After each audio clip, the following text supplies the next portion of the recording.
Hey y'all, today I'm making a really easy crock pot dish. I've got 1 packet of the onion soup mix and a can of cream of mushroom soup.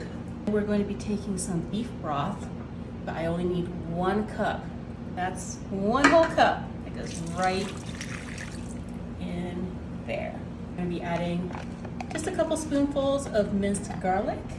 That's dependent on just how garlicky you want this to be. And this is an 8-ounce packet of sliced mushrooms. And this is a bag of frozen meatballs. I'm using the Angus ones today. And that goes right inside. Give this a good stir.